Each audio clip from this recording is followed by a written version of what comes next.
You cleaned. You donated. You folded everything into little boxes and told yourself, I've let it go. But still, the weight remains. Your home looks lighter, but your breath doesn't. You sit in stillness, hoping it will calm something inside you. But the stillness, it echoes too loud, like your space is saying nothing, and somehow still too much. Because not all clutter lives in things. Some of it lives in the corners you stopped noticing, the objects you no longer see, the quiet weight of almost gone. And that's where it begins. Not in chaos, not in mess, but in the unseen places you've quietly abandoned. Those corners, they remember. Even when you don't, it often starts in the places we stop paying attention to. The corner behind the door, the space beneath the stairs, that shelf no one touches, but dust still finds. They're not loud, they're not messy, but they're stuck. In Feng Shui, what doesn't move still speaks. And these forgotten corners, they whisper the weight of delay, of stories never cleared, of dreams paused mid-sentence. This is where energy begins to choke. Not from chaos, but from what's been left behind, quietly. You don't mean to forget the corners. No one ever does.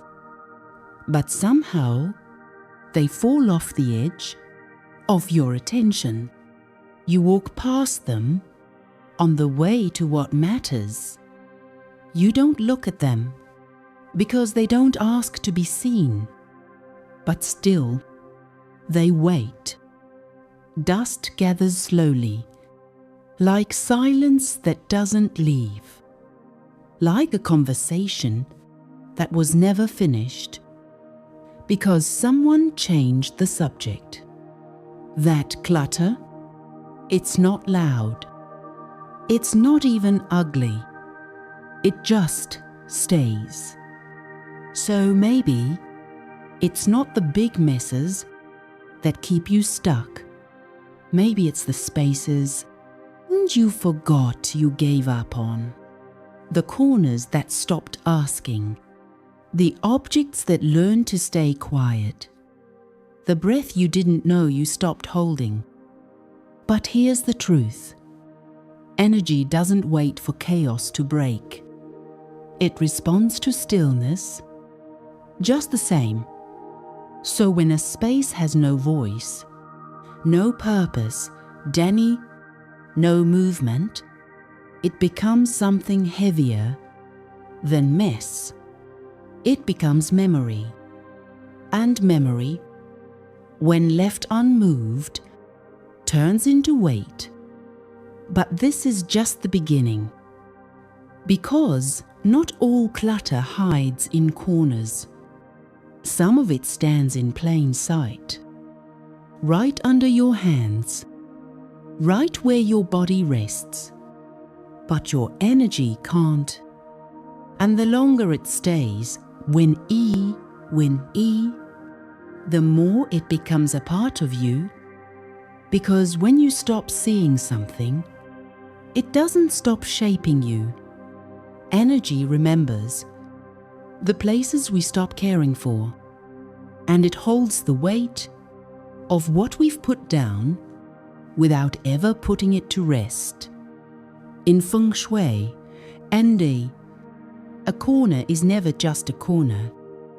It's where energy folds inward, where stillness becomes storage, where breath forgets to move, When we leave these spaces untouched, when dust becomes familiar, when objects sit too long without purpose, when no light reaches the floor, the qi doesn't just pause, it closes in, and slowly that space stops breathing, not like a gasp, but like a long-held breath you didn't know you were holding.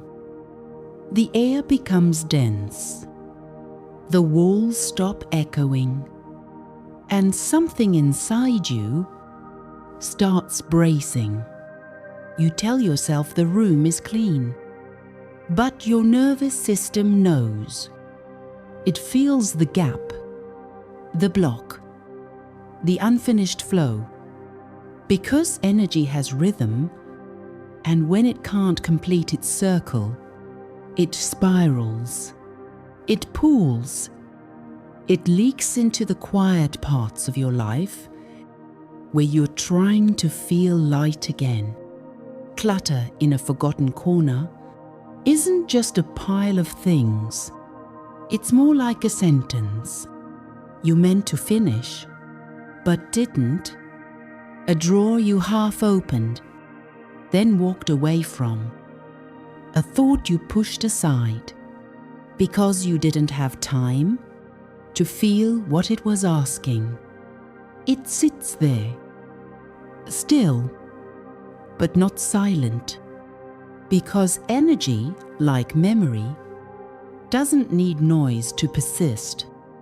And the corner, it holds that memory of something paused, not lost, of something delayed, not gone, like a book left open on a chapter yet cannot tear. You were afraid to read, like a chair in the hallway that was never meant to stay there, but did. You stop noticing it, but your body doesn't. You shift your path without knowing. You breathe differently when passing it. And one day you realize you've been navigating around what you never meant to keep. Some things feel soft, but quietly pull us down. A pillow that no longer lifts your neck, but you keep it because it once comforted you. On a night you cried alone. A blanket that's too warm, but still wrapped around you because someone once gave it to you when you felt cold on the inside. A chair that holds the shape of your old self and somehow won't let the new you sit quite right. We don't call it clutter because it looks like love, like memory, like safety, but sometimes what once saved you no longer serves you, and the softness you trusted becomes a quiet kind of weight, the kind that doesn't hurt, but doesn't let you rise either. In Feng Shui, resting isn't just about stillness, it's about what meets you when you let your body go. The chair, the bed, the blanket across your legs. They're not passive, they're listening, and over time, what they've absorbed starts speaking back. That pillow you collapse into at the end of the day, it remembers. That chair that's molded to your shape, it's carrying your weight in more ways than one. These things, they reflect how you've been holding yourself. And when they're too old, too sunken, too saturated with the energy of before, they no longer support the you that's healing now. Your body may feel familiar in them, but your qi, it's struggling to rise. Because qi doesn't just need stillness, It needs movement. It needs renewal. It needs to be met, not absorbed. And when comfort becomes storage for old energy, rest becomes repetition. Sleep becomes stagnation. And you begin to carry what was never meant to stay. It's like staying in a relationship just because it once felt safe, like returning to a home where your name is still on the door, but your spirit no longer fits the walls. That old chair, it knew how to hold the you, who didn't yet believe you deserved better. And so you stayed. Not because it's right now, but because it was right once. We do this with people, with habits, and yes, with furniture. We sit in what no longer holds us because we've grown used to the shape of settling. But the truth is, you can't rise from a place that's designed to keep you still. The body holds memory even when the mind forgets. When you rest in a space where grief once sat, where burnout lived for months, where you once held your breath just to keep going, your nervous system remembers. It's not just the softness, it's the signal. Studies show that the objects we interact with daily become emotional anchors. They tie your current state to an outdated version of yourself.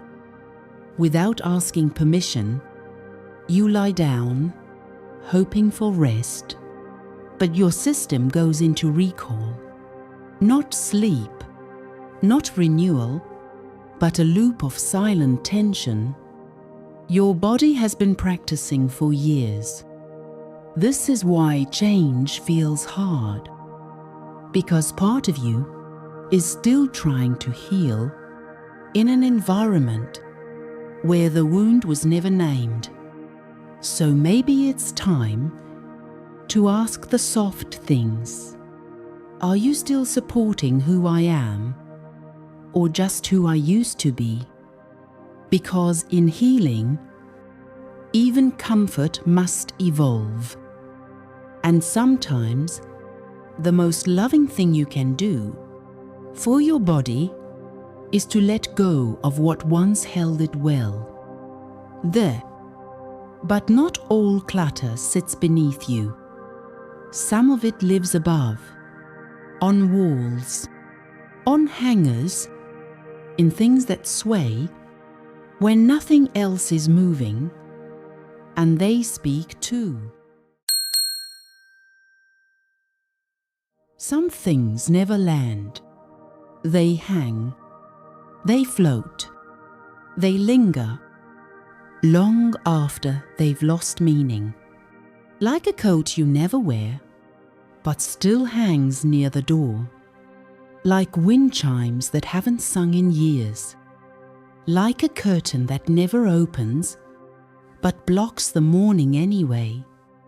These are the pieces of your home that move, even when your life doesn't. They sway, they shift. They create motion where stillness was needed. And the result?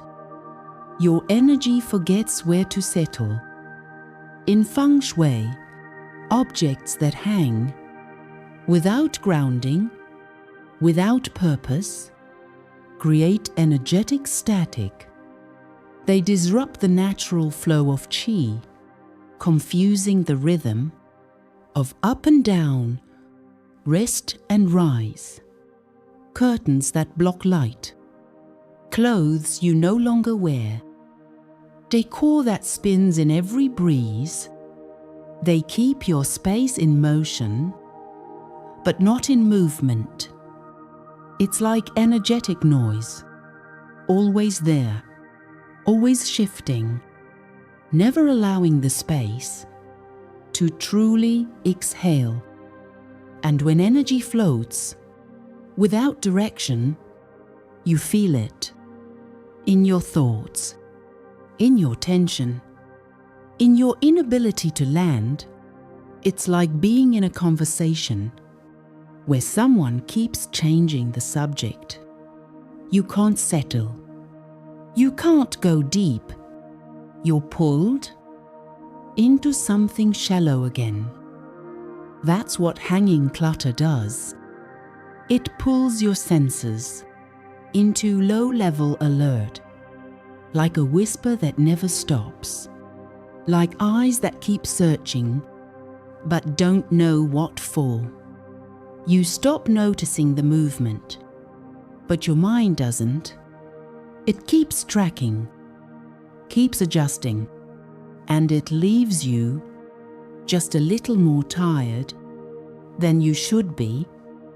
Environmental psychology shows that constant micro movements in your field of vision can trigger low-grade stress.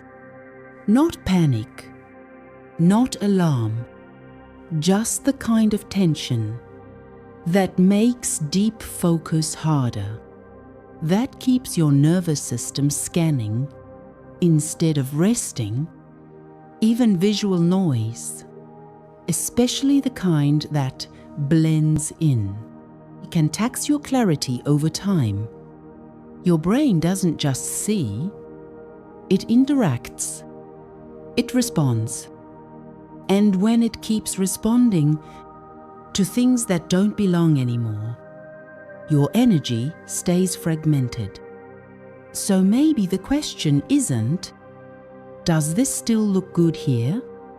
Maybe it's, does this help my energy land? Because healing space isn't just about letting light in, it's about letting stillness in too. And sometimes the most powerful change comes from what you take down. Because not all clutter is hanging. Some of it hides in drawers, in boxes, in the things you've tucked away, but still carry in your field. Some things don't take up space. They take up breath. Like the box in the back of your closet, you keep just in case. Like the drawer you haven't opened in months, but feel every time you walk by. This is the clutter you don't see, but still carry. The memories you packed away, but never made peace with. The clothes that no longer fit, but still whisper who you used to be. You tell yourself, it's not in the way, but your energy knows it's never really left. In Feng Shui, hidden clutter holds hidden tension. The moment something is stored, without intention, its energy becomes stagnant. A drawer filled with later, a box packed with what if, a cabinet that hums with the echo of avoidance. These places don't just hold objects. They hold unresolved emotion, unspoken endings, versions of you that you're still not ready to release. And as long as it's held, chi cannot flow clean. It loops. It gets caught. It settles in the corners of your awareness and becomes weight, not physical, but real. It's like having a conversation you keep postponing, but never stop rehearsing in your head. That's what hidden clutter is. A loop, a quiet rerun of what you haven't finished feeling.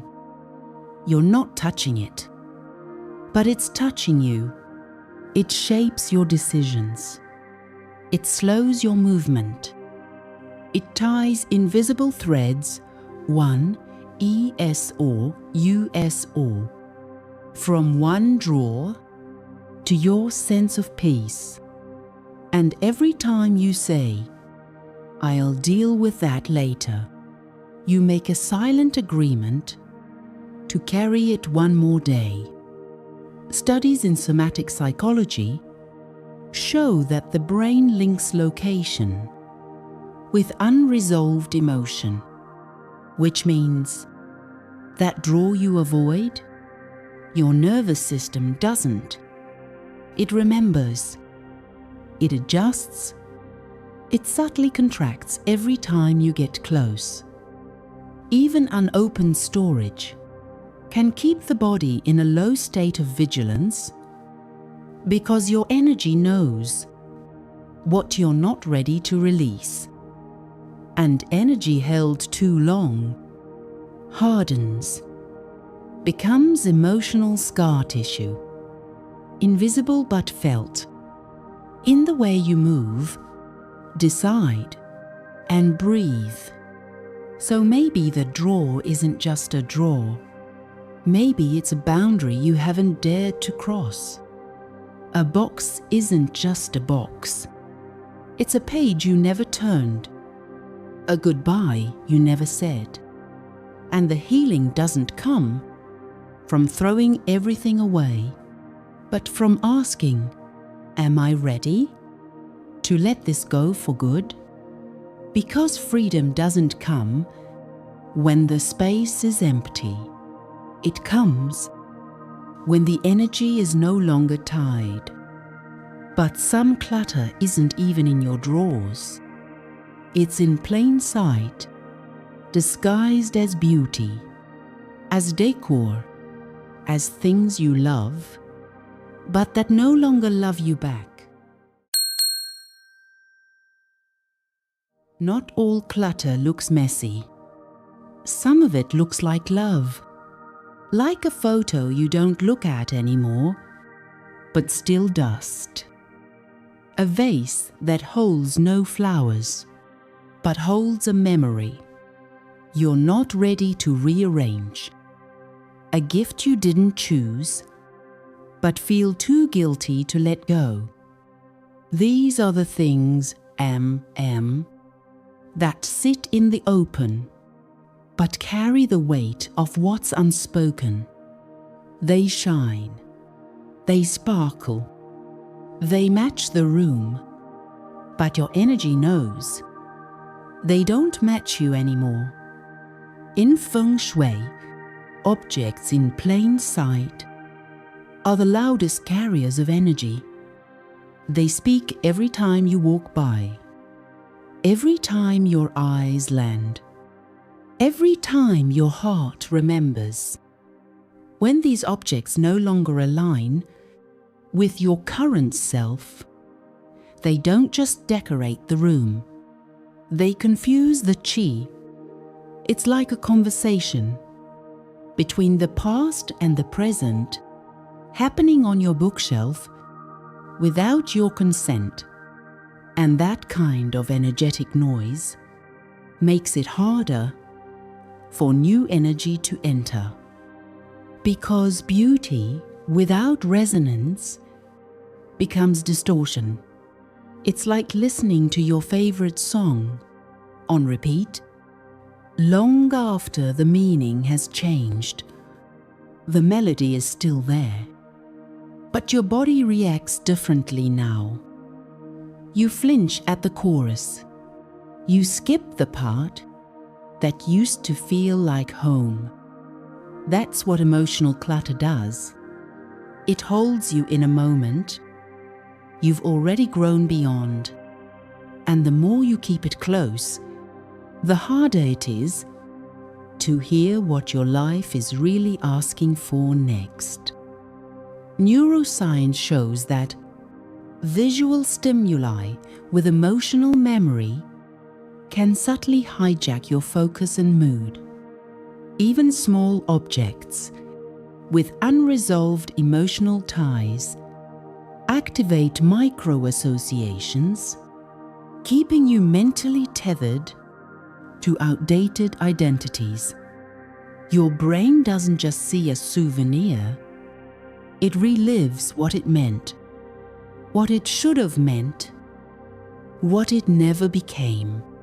And that constant reactivation costs clarity, focus, peace. So maybe it's not about whether something is beautiful, but whether it still reflects the beauty in you now. Because your space is not a museum, it's a mirror, and it deserves to show the version of you that's here to heal, not the one still waiting to be chosen. And the truth is, most people don't live in chaos. They live in subtle weight, in beauty that no longer breathes, in clarity just out of reach. But when you start listening, your home begins to speak back. Most people don't live in chaos. They live in quiet disconnection, in spaces that look fine, but don't feel like home anymore. And healing your space isn't about chasing perfection. It's about coming home to energy that breathes with you. So maybe it starts with one drawer, one corner, one object you're finally ready to let go. And if this video helped you pause, if it helped you see your home and yourself a little differently, don't keep that shift to yourself. Tap like. If your space has been whispering back, subscribe. If you're ready to turn your home into a healing practice, and share this video with someone who deserves to feel lighter too. Because clarity begins with awareness, and transformation begins in the quietest places. Your space speaks. Wisdom listens.